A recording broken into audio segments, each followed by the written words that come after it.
Bismillahirrahmanirrahim.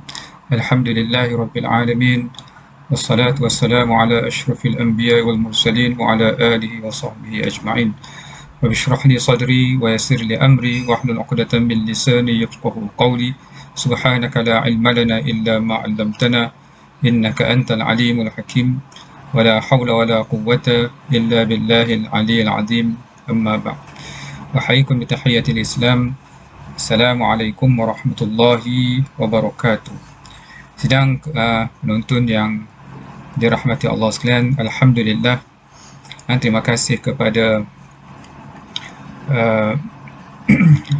Masjid Sarjana Utama kerana terus memikirkan cara-cara di luar kotak untuk agar ilmu, majlis ilmu terus berjalan dan ilmu terus sampai kepada hati-hati, ya, jiwa-jiwa ahli qaryah Sarjana Utama khususnya, dan mereka-mereka yang dapat akses kepada video ini.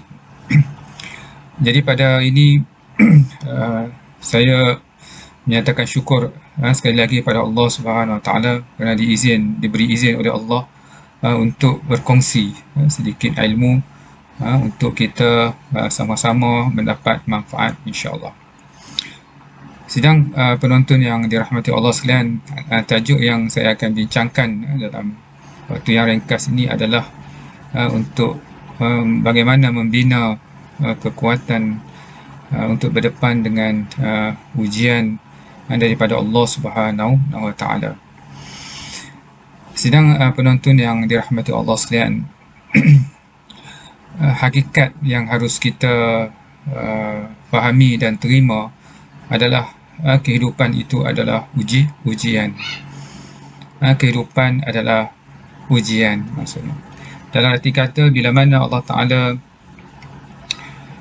rezekikan kita kehidupan di atas muka bumi Allah Subhanahu Wa Ta'ala ini, maka kita akan diberi uji untuk melihat sejauh mana kesabaran kita, sejauh mana ketaatan kita, sejauh mana keimanan kita kepada Allah Subhanahu Wa Taala.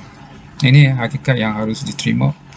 Apa saja yang berlaku dalam hidup kita, biar susah ataupun senang, kadang-kadang kita ingat susah itu ujian, tetapi semuanya adalah ujian, sama ada susah ataupun senang.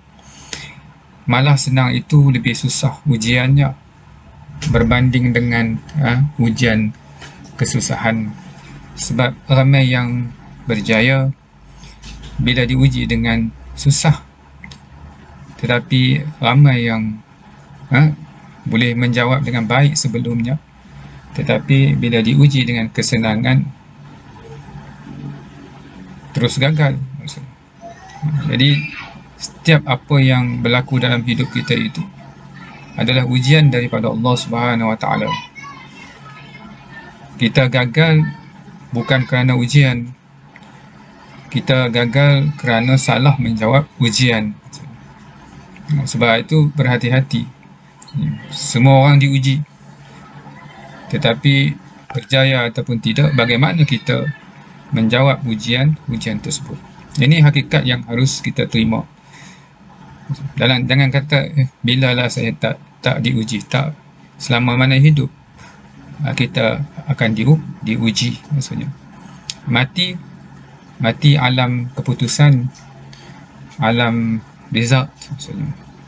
Kita hanya menerima keputusan ujian kita. Selepas mati sudah tidak ada pilihan. Kita akan ikut kelas ataupun arah hasil daripada ujian yang kita jawab. Kalau kita jawab ujian salah, maka kita akan menuju ke arah yang salah nanti di hari akhirat selepas mati.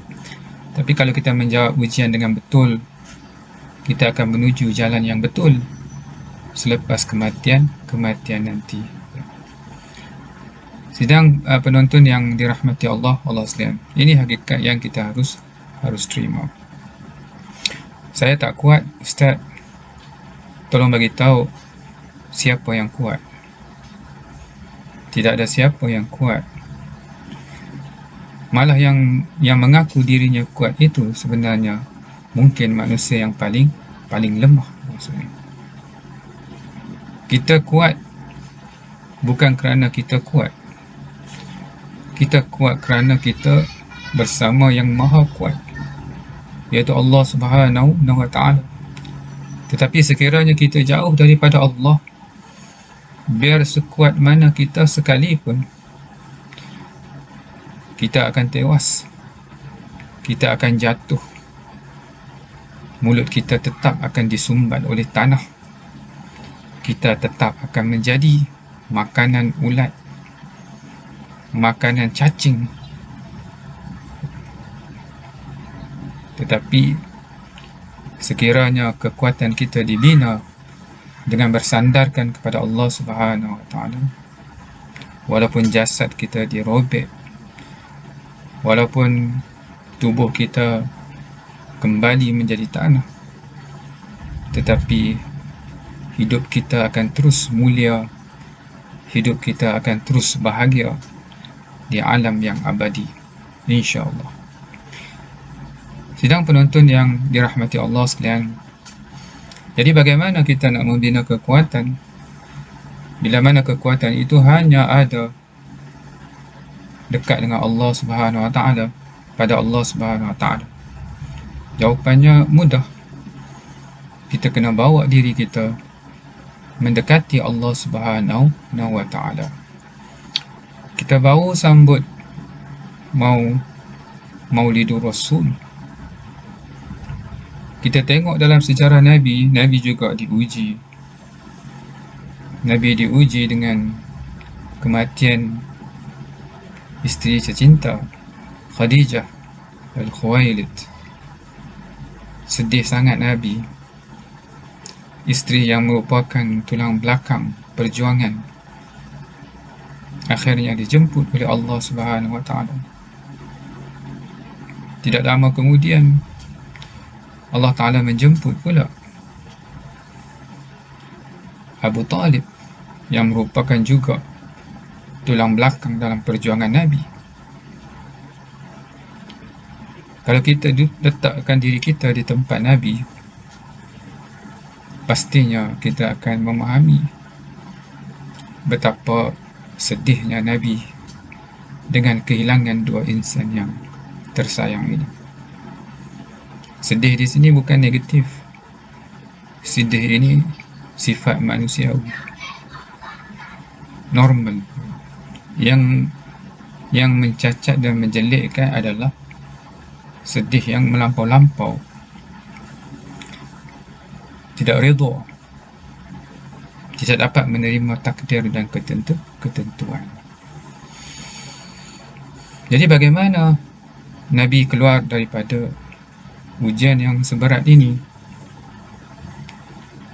Allah Ta'ala mengetahui hati Nabi. Begitu juga Allah Ta'ala mengetahui hati kita. Allah Ta'ala mengetahui kesedihan Nabi. Begitu juga Allah Ta'ala mengetahui kesedihan kita. Allah Ta'ala menjemput Nabi, diperintahkan hambanya Jibril untuk membawa Nabi kepada Allah Subhanahu wa ta'ala, untuk menghadap Allah Subhanahu wa ta'ala. Kita juga perlu menghadap Allah Subhanahu wa ta'ala. Cuma bezanya kita tidak dijemput. Tetapi Nabi sebut as-salatu mi'rajul abdi. Salat itu mi'raj seorang hamba. Nabi jumpa Allah Subhanahu wa ta'ala. Nabi bawa balik salat, satu mekanisme untuk bertemu dan berhubung dengan Allah Subhanahu wa ta'ala di mana saja, setiap ketika, iaitu dengan meletakkan dahi kita sujud kepada Allah Subhanahu Wa Taala. Kekuatan ada bila kita ada bersama Allah. Apakah ibadat yang lebih afdal dan lebih sinonim dengan akrab dan dekatnya kita dengan Allah Subhanahu Wa Taala melainkan solat? Maka bersolatlah, banyaklah bersolat, terutamanya solat di 1/3 malam yang terakhir. Mintalah kepada Allah, merayulah kepada Allah, menangislah kepada Allah. Jangan menangis di hadapan manusia, kamu akan dipandang lemah dan hina. Tetapi menangislah di hadapan Allah, Allah Ta'ala akan angkat darjat kamu, Allah Ta'ala akan angkat kemuliaan kamu, dan Allah Ta'ala akan sambut air mata kita, dan Allah Ta'ala mengetahui segala kehendak dan keinginan kita, dan tidak ada keinginan dan kehendak yang Allah Ta'ala tidak boleh tunaikan jika Allah menginginkan.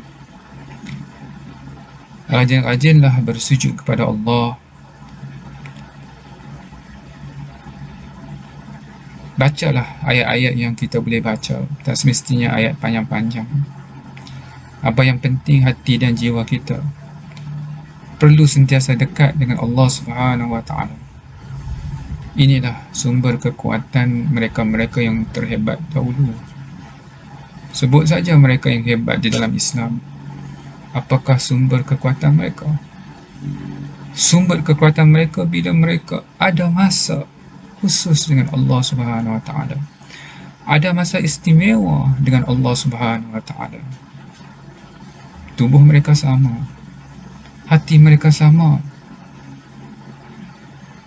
kesedihan mereka rasa sama juga dengan kita, tetapi mereka kuat kerana mereka berpegang, bergayut, bersandar di dahan yang sangat kuat, yaitu Allah Subhanahu Wa Taala.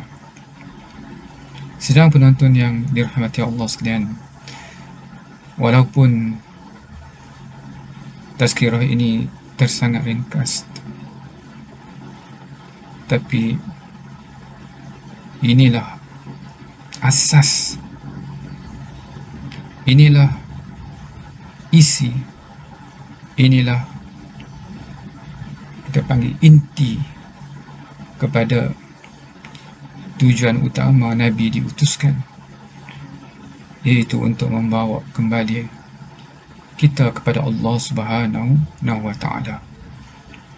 Semoga Allah Ta'ala memberi kita kekuatan, semoga Allah Ta'ala menyayangi kita, semoga Allah Ta'ala merahmati kita, semoga Allah Ta'ala memaafkan kita, dan semoga Allah Ta'ala mengubah takdir yang tidak baik untuk diri kita.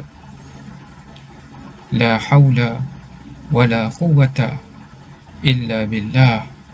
Tidak ada daya dan upaya melainkan dengan daya dan upaya daripada Allah Subhanahu Wa Taala. Terima kasih kerana memberi perhatian dan mendengar tazkirah ringkas ini. Kalau ada kebaikan itu pastinya daripada Allah. Sekiranya ada kekurangan dan kelemahan, saya memohon maaf. Akhir kalam, wabillahi taufiq wal hidayah. Wassalamualaikum warahmatullahi wabarakatuh.